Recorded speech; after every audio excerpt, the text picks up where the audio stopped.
Not being judgy, but do you spend more time organizing your tasks or chasing status updates than you do actual work? Look into Rike. It's a smart work management platform that automates everyone's mess. Go to wrike.com/TMM to check it out. Welcome back to another episode of the Marketing Millennials podcast. Today, I'm joined by Ryan Roth, the manager of influencer and brand partnerships at Peter Thomas Roth, the skincare brand behind some of the biggest viral beauty moments. We're diving into how to capitalize on viral moments, how to work with influencers the right way, why a great PR box can make or break your campaign, and so much more on building a brand that gets people talking. So let's get into it. Welcome to the Marketing Millennials, the No BS Marketing Podcast. I'm Daniel Murray, and join me for unfiltered conversations with the brains behind marketing's coolest companies. The one request I tell our guests, stories or it didn't happen. Get ready to turn the up. What is up, Ryan? Welcome to the podcast.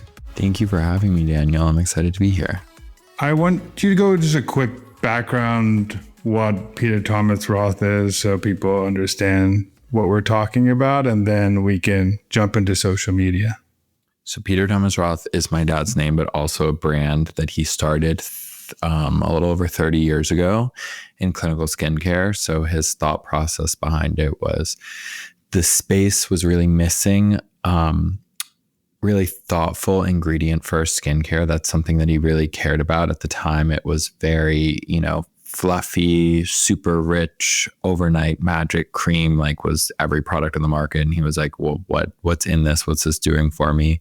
How is it going to actually impact my skin? Because he had really, really bad skin. And so he's going to the dermatologist, and there wasn't quite a hybrid between dermatologist solution and luxury skincare. So he started a brand. All the ingredients are kind of front facing. It's about delivering the best innovation possible to the market. And he bought a couple of years into it, a research and development and manufacturing facility. So he makes, which is kind of rare and for a business of our size or any business in the beauty business, to make all of our own formulas, develop them ourselves, and then manufacture almost all of them. So that was really where we stood out, because we were able to deliver formulas much faster to market than anywhere else. And we continue to strive in kind of pushing forward in the clinical skincare space and delivering like some of the best products we can with the most innovative ingredients. And then where I come in is a couple of years ago, I graduated college. I was always really passionate about this business and excited to make my footprint. So as a brand that existed before the word influencer did, there was no real full influencer program. So I worked with our EVP here and really built out a much more robust influencer program. And I work on that and whatever's going on that week here at the business. So before we go into more of the social, I want to go into your best influencer, which I saw as your grandma. She's the best influencer. Oh, yeah. So that's cool, because I kind of found your videos because I saw your grandma and you just pop off. So it's cool to see that. And she uses all Peter Thomas Roth stuff too, which is cool. Of course, she literally swims in it. My grandma is an absolute legend and an icon. And she's actually, my dad's done campaigns with her for like mini campaigns on QVC, which is one of our retailers. And I was like, I kind of want to do something. You know what? I'm going to rephrase that. It wasn't quite that thought out, but we were shopping. We were so bored during Black Friday, right before Thanksgiving, I guess the Wednesday before Thanksgiving. We're visiting her for, the holiday where she lives in Miami. And my dad got like a $250 credit to Saks in the mail. And he was like, we have nothing to do. We should just go get, your grandma a gift. So we went, and she was being so funny that I started filming it. And that night I was just sitting there, like I put it together, and then it blew up. It got like 10 million views. I woke her up the next day. I was like, Grandma, like, you're famous. And she was like, I love it. Like, let's keep going. And she's always been like the most absurd human being of all time. So it's like, this is great to capture. And then it's also what I wish was more thought out, but that was very serendipitous. But it just felt like a really good way to tell the brand story, because this is a brand that existed before social media. And now people really just want to understand the backstory, the family, the people behind the brand more than, they want to trust that before they trust a brand itself. So it's been fun over the last few months getting to work with my 101-year-old grandma on some fun things and some fun activations. So I want to go into how you think about influencer at Peter Thomas Roth. I know the brand's been around a long time. I know you've had influencer type moments, the OG influencer type moments like Dr. Oz, like putting you on the show and saying it's one of his favorite products. But how are you thinking about the more modern approach to influencer marketing? Well, we were really propelled into the influencer marketing space in August of 2021 when this woman in the middle of Missouri posted a video named Trini, and she was using the same product that Dr. Oz really liked. She put it on. I, at the time, was visiting my family. We're Hungarian, so it was in Hungary. So when I woke up, the video had like 500,000 views, which is, 3 a.m, 2:30 a.m. on the East Coast. By the time my dad woke up, let's say at 8, every single retailer that carried this product was completely sold out. It was the most transformational video that really set the bar a little bit too high for influencer marketing. For the expectation for me, jokes aside, but nothing will really do that again, because that product became, and it kind of trickled into, she made it viral. Then a bunch of other influencers just kept making it go viral. And it's now for the 4th year in a row, the number 1 eye product in America that was like nearly on the discontinue list. So that really shifted our perspective on influencer marketing and really put all eyes on influencer as really the salespeople behind products now. It's not only the people in the stores the way it was before, where you go to your beauty advisor at Sephora and ask them for some advice. Of course, that's definitely still the case, but now people are scrolling on TikTok to see, how their products work before they commit to them in store. So that was kind of the first big tentpole moment. And what I did, I kind of came on around then, was like, all right, let's grab all of the more mature skin ladies that this product really works on, and just keep seeding it to people, seeding it as wide as possible. And for us, having not had a really robust influencer budget at the time, seeding is like the fastest, cheapest way to really get your voice heard in the beauty space, at least. So it's easy. Everyone has skin. There's no sizes, shade ranges. It's so straightforward and easy to work with. So that's what I started doing. And then we, from there, built all sorts of campaigns, from micro influencer campaigns to big, huge celebrity campaigns. And I've been lucky enough to get to work on all of them. And I love it.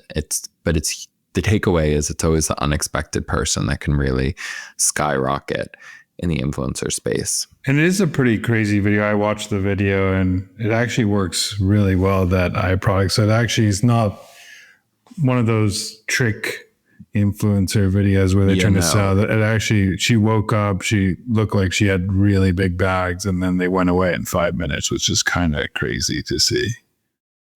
It's and it was at that time when you couldn't fast forward on TikTok. So I feel like we used to get so baited. Now you can just like press down and hold it and it goes at 2x speed, or you can just like toggle through the bottom. So everyone was just so like glued to the screen for the full, I think it's like 3.5 minutes about the video. And they're just absolutely glued to it. So that, I think the timing just worked. And TikTok, the people at TikTok had reached out, and the term TikTok made me buy it, like, was not a thing. And this was kind of in the first couple of products that they were like, okay, let's coin a term called TikTok made me buy it. And the Peter Thomas Roth eye cream is definitely one of them. So that was really cool. Yeah. I mean, one thing I also want to go into is I know that happened, but when did you decide to also make it on TikTok shop, the products? That was an initiative that I had kicked off, and that was really healthy for this product because it wasn't working on like the traditional beauty influencer. It's really a specific concern that it was addressing, and it was helping us find those people a lot better to share that message. But I started seeing a few brands when TikTok Shop was really in beta, just like blowing up on like, and it was so weird and so random. And there'd be like a video of a bald guy, like just like shaking a product, and it had like 5 million views and was like just generating so many sales of like a body balm or something so random. And I'm like, what is this? I don't know what this is yet, but we need to get behind it. We need to get involved. So it took at the time 7 months to code the integration. Every single day I came into work, I was like, where are we at? Where are we at? It took forever because the platform was it was growing way faster than it could afford to. And we, in record timing, they told us, did the fastest integration in 7 months with the systems that we have, which is crazy to me. And then by day, I think it was day like 8 or 9, I can't remember, we did like $100,000 in one day. And I was like, whoa, like we just kicked this off. Like this was like not in any budget. This was just like kind of my passion project. I was like, let's see where this goes. And it really took off. Like it took off so quickly, and it's now a full part of our business. And it's a great way to not only sell product, but build awareness for a brand and incentivize and get to work with so many more people who are on a commission based. So I want to go into how you think about social media, because obviously you have omni channels. You're in Sephora, you're in Ulta, but you also on TikTok Shop, you have e-commerce website. So how do you think about approaching social media daily? It's gotten so big at this point that there's just like so many facets of it to answer that question. I think social media is really where you can get your message across, and you have to develop assets that are really good and really educational for your own socials, so that when people come there, they can be informed on the product. But the fastest way to really get like for things, a spark to catch fire, is through influencers, and it's through affiliates, and it's through however you're getting that message across to like hundreds of people with hundreds of thousands of followers. Like it's the fastest way to just really, really grow. So to me, social media itself is kind of like an education portal. Of course, there's people that are following along, but it's really a discovery tool. And then your influencers are like what can really propel you and what can help you see a product just completely blow up. So I think that's kind of better bottom of the funnel marketing than anything else. How do you think about the influencers that you're seeding? So when you decided to do this influencer program, what was the thought process about what type of influencer I need to reach out to? What was that target influencer look like? And then how has it evolved into like what it is today?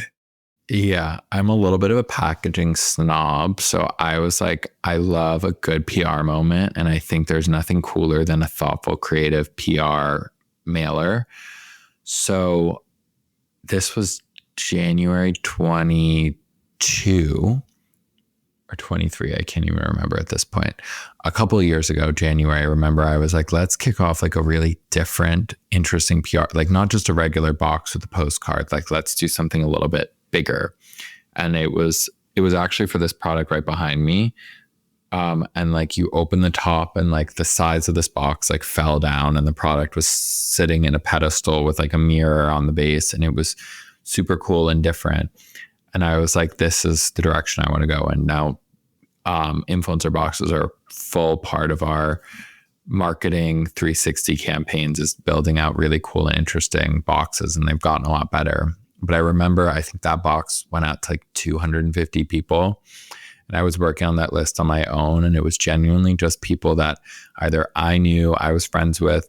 I was and still am friends with a lot of influencers. So, and then people that I noticed liked the brand, and it was a great introduction to the brand, because I feel like it feels so special when, instead of just getting a product in a box, like getting a product in a box that tells a story, that's interesting, that's fun. And we've done so many cooler, more fun boxes since the inception of that program. So there's no real method to the madness with who we pick. Now there's a full team. I work with an amazing team that helps find the coolest, most interesting people that are coming up in social media. And our program is like 10x since, the 200 boxes a launch that I was sending out. But there's no real method to the process. It's just really finding interesting people. I'd love to work with everyone, but we can't work with everyone, and have to be thoughtful with the paid programming budgets that I do have. So it's a fun way to touch people and that can't come to events, that we can't work with, that are just fun and interesting and want to learn more about the brand. Yeah. I'm also interested how you said that the eye cream was about to be discontinued. And I know your Peter Thomas Roth has had different types of viral moments. I remember when me and my wife went on our honeymoon, she was wearing Peter Thomas Roth eye patches on the plane, and that had its moment in time. And now the eye cream is having its moment in time. And you've had moments in time since the inception. So how are you staying evolving over time? Because you've been around for a long time, but keep going viral, keep having viral moments, keep having cool products that on the docket. I mean, it says a lot about our equity in the brand name and in the category.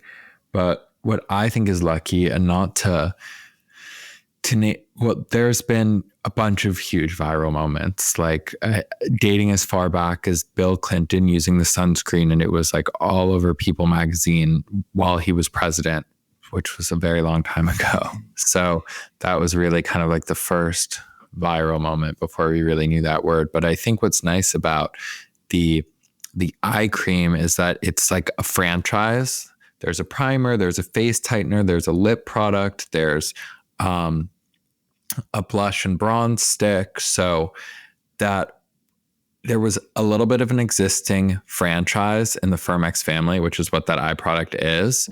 And then it kind of grew out and we expanded it when it went viral. And that's helped instead of just having one viral product where one comes up, one comes a little bit lower, the other one comes back. And it's been a really nice kind of flow of things over the last couple of years that this franchise has been blowing up.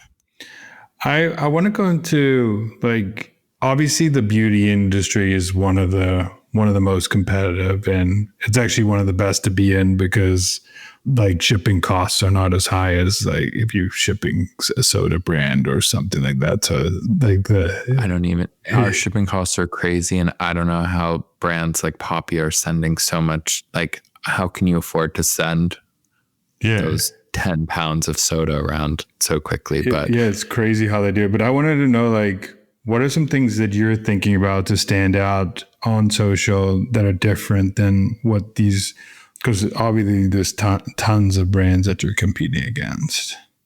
Yeah, totally. I think where we got lucky from the start too is we have a really prolific franchise of eye patches. We have right behind me 6 different under eye patches. I think there's actually 7. It's just not here.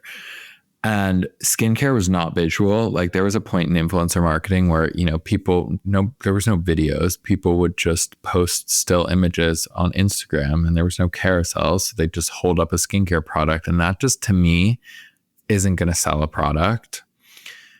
And no one really knows what moisturizer you're wearing or what serum you're wearing unless you talk about it, which is the best part about TikTok. But from the inception of it, the eye patches are visual and they were fun and people kind of liked posting about it. So that was really great luck from the get-go in that category of just like being a visual product and being social friendly.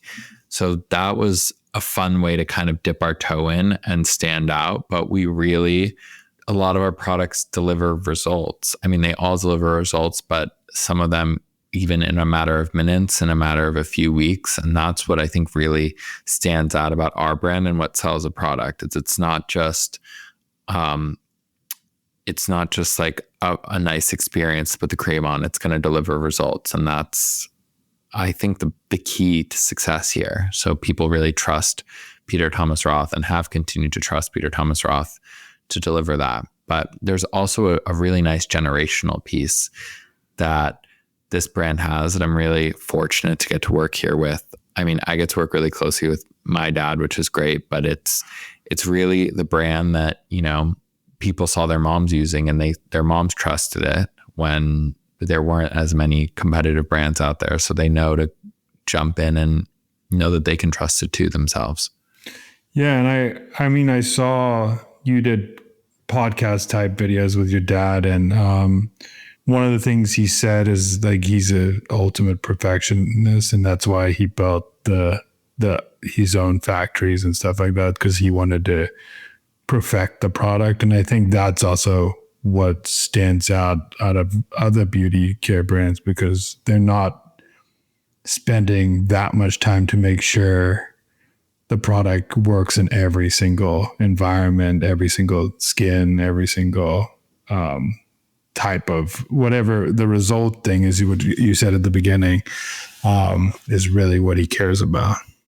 Yeah, it's amazing that he's such a perfectionist. It's annoying in my personal life because he really is a perfectionist. Whether it's what furniture he's going to pick out, he'll return like 5 things to, 10 times. But he really is a perfectionist when it comes to these products. And we're privately owned and vertically integrated. So it gives us so much opportunity that if there's an ingredient that's just a little bit more expensive but works a little bit better, we can really we have a lot more wiggle room to be able to incorporate that. Whereas if there's a big conglomerate, they're like shaving pennies and, dimes off of every formula they possibly can. And we don't have to do that because we're privately owned. So it's really, it gives us a leg up. If your boss has ever said who approved this copy because they signed off on it a month ago, you might need some ops help. If your campaigns get delayed because no one can find the brief, the assets, or the approvals, you definitely do. Reich kills the disconnects. It's a smart work management platform that automates the chaos for the whole team in one place. With visual collaboration, resource planning, and the insights to make everything better and quicker every time. Go to Reich.com/TMM to see how teams at Lyft, Ogilvy, NVIDIA use it. That's WRIKE.com/TMM. Could you tell me how you get to see a lot of social insights from social media of what people are doing, what trends are happening. How do you work with the, say, product team or the rest of the marketing team or your dad to take those insights and tell them what's happening in that world? Yeah, I mean, we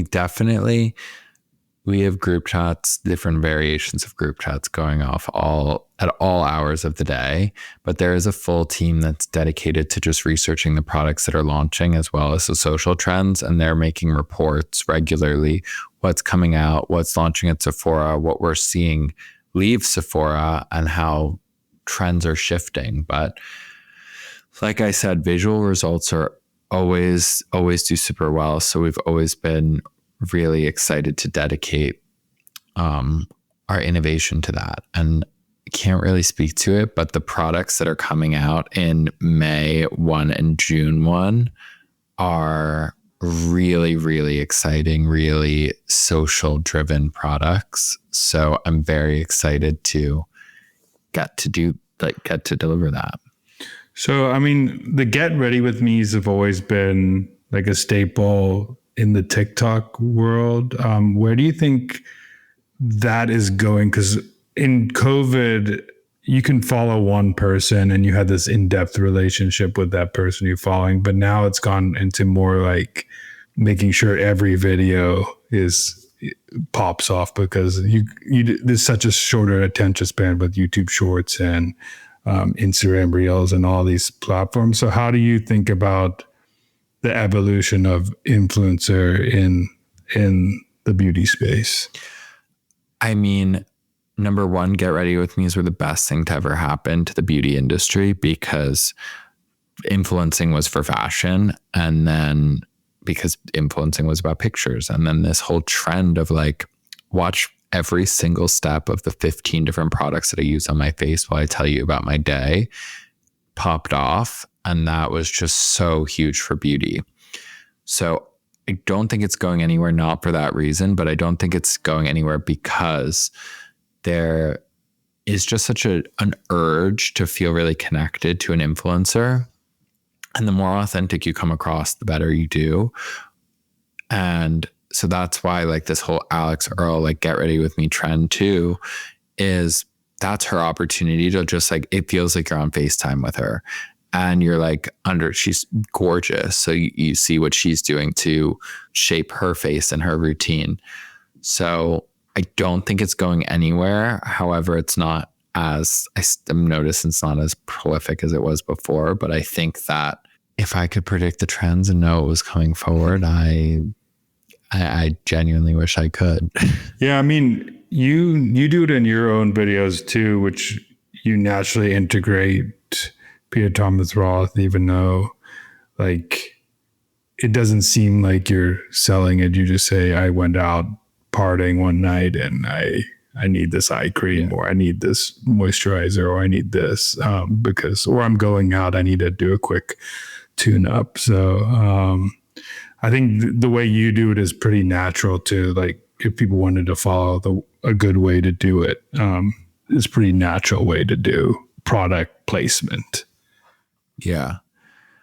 That's what I mean, if something's brand new and coming out, I definitely excited to make a video and like talk about it in a super salesy lens.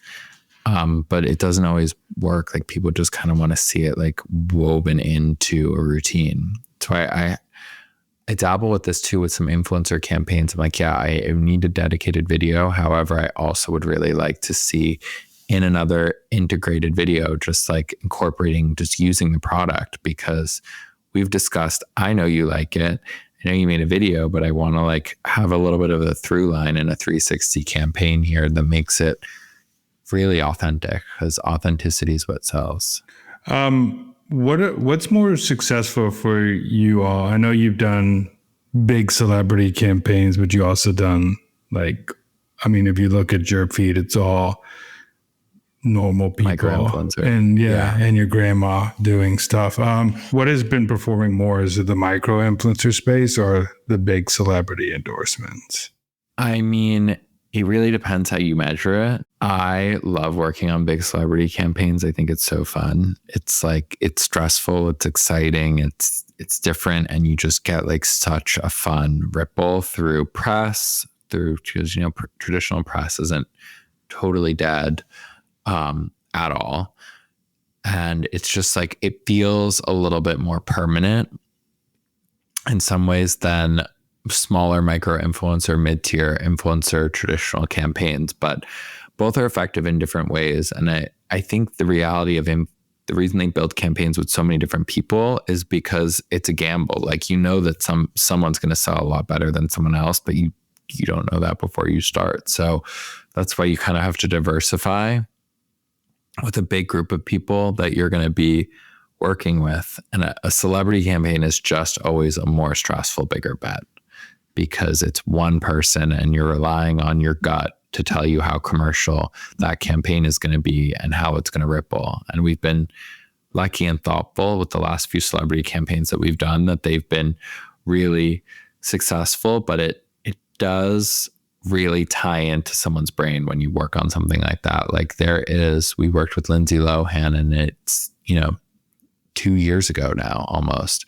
And I still get, I remember that you did that thing with Lindsay Lohan. I'm like, it really just connects in someone's brain.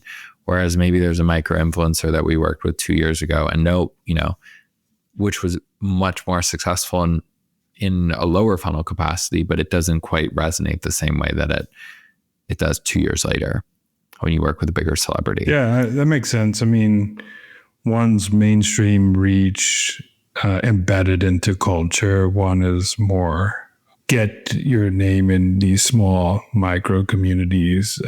They might not remember except maybe the Trini moment where it went ultra viral, but you won't remember those other ones. That makes total sense. I want to ask you a couple rapid fire questions, and whatever first thing comes into mind, you could say. But what is the most underrated social media platform for beauty brands? I think it's going to be YouTube. If you could only keep one, TikTok or Instagram? TikTok. A beauty brand besides Peter Thomas Roth that's killing it on social? That's a loaded question. I think that I've been loving, I don't know how social facing it is because it's really 360, but I've been loving the Kelly Rutherford Caudalie campaign that's running right now. Oh, and sorry, Patrick Ta is doing a really good job on social. What is one influencer you would love to work with? I'd love to work with Miley Cyrus. Well, that's a good one. What's a social media trend that needs to die? Like these dances.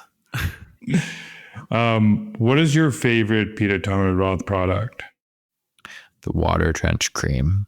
And lastly, I like to ask everybody in the podcast this, but what's a marketing hill you would die on?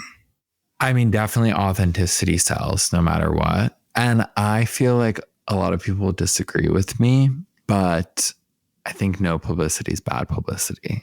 It's a little hard when you're in the beauty industry and, someone doesn't like a product, but I still think that no publicity is bad publicity. No, I think that's a good one. Very Kim Kardashian core. Oh, sorry. That's the influencer I'd really want to work with, Kim Kardashian. But she has got a skincare line of her own. So maybe in a future life. Yeah. And then where can people find what you're doing and all that good stuff? I can be found on very recently Reels and Instagram at Ryan Thomas Roth and the same handle on TikTok. And then you'll see more of what the brand's doing both on Instagram and TikTok at Peter Thomas Roth Official. Well, thank you so much for joining and thanks for the conversation. I really appreciate it. Thanks for a great combo, Daniel. Thanks so much for listening. Keep tuning in to hear more great insights from the coolest marketers from around the world.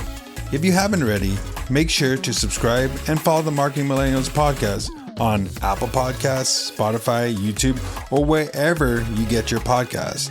And if you like what you hear, I would greatly appreciate you giving us a 5-star rating.